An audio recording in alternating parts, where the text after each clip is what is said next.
বরের বন্ধুরা এসেছে, হুকুম গাজরের হালুয়া। না না, আমি প্রেসার কুকারের অ্যাড দিতে আসিনি। চলুন আজকের গাজরের হালুয়াটা বানিয়ে নিই। এখানে আমি দুটো গাজর নিয়ে নিয়েছি। গাজরগুলোকে ছাড়িয়ে ধুয়ে তারপরে এটা আমি গ্রেটারে গ্রেট করেছি। এবার গ্রেট করার পরেও এটাকে আমি জল দিয়ে ভালোভাবে ধুয়ে নেব। যতক্ষণ না পর্যন্ত জল পরিষ্কার হবে ততক্ষণ পর্যন্ত গাজরটা ধুতে হবে। 3 থেকে 4 বার ধুলেই জল পরিষ্কার হয়ে যাবে, তাহলে গাজরের গন্ধটাও চলে যাবে। এবার অন্যদিকে দেখুন, আমি 1 লিটার দুধ ভালোভাবে জাল হতে বসিয়ে দিয়েছি। এটাতে কিন্তু কোনো জল দেব না, আমি সম্পূর্ণ দুধেই রান্নাটা হবে। কড়াইতে আমি বড় চামচের 1 চামচ ঘি দিয়ে দিয়েছি। এবার এর মধ্যে আমি জল ঝরানো গাজরটাকে দিয়ে দিচ্ছি। গাজরটা এমনভাবে ভাজতে হবে যাতে পুড়েও না যায় আবার কাঁচাও না থাকে, সেইভাবে ভেজে নিচ্ছি। আর এখানে আমি কাজু আর কিশমিশ জলে ভিজিয়ে রেখেছিলাম, সেটাকেও এর মধ্যে দিয়ে দিচ্ছি। এবার সবগুলোকে ভালোভাবে আমি ভেজে নেব। এখানে আমি দুটো গাজরের জন্য 1 লিটার দুধ ব্যবহার করেছি। এবার এটাকে ভালোভাবে ভাজার পরে আমি ওই গরম দুধটাই এর মধ্যে দিয়ে দিচ্ছি। বেশ ভালোভাবে দিয়ে দেব, আর লাস্টে একটুখানি দুধ আমি বাঁচিয়ে রেখে দেব একদম শেষে দেওয়ার জন্য।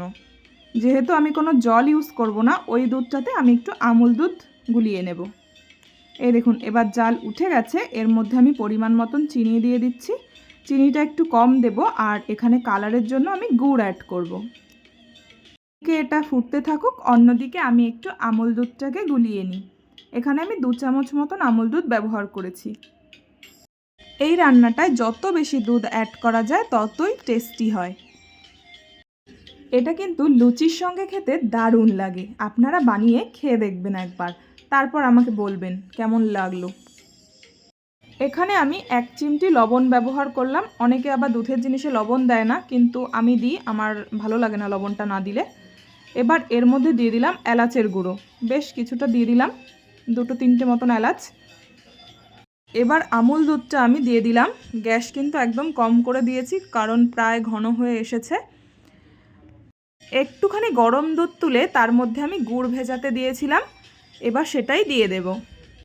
গুড়টা দেওয়ার সময় গ্যাসের ফ্লেম কিন্তু একদম কম করে দিতে হবে, নাহলে অনেক সময় আমি দেখেছি দুধটা কেটে যায়। সেই জন্য একদম কম করে দিয়ে দেবো। আর গুড়টা না দিলেও চলে, আমি শুধু দিই কালারের জন্য, একটু লাল লাল কালার না হলে ঠিক দেখতে ভালো আসে না। এই দেখুন, আমার তৈরি হয়ে গেছে গাজরের হালুয়া। রেসিপিটা কেমন লাগলো অবশ্যই জানাবেন, আর ভালো লাগলে অবশ্যই লাইক কমেন্ট শেয়ার করবেন। আজ আসি, দেখা হবে অন্য কোনো ভিডিওতে।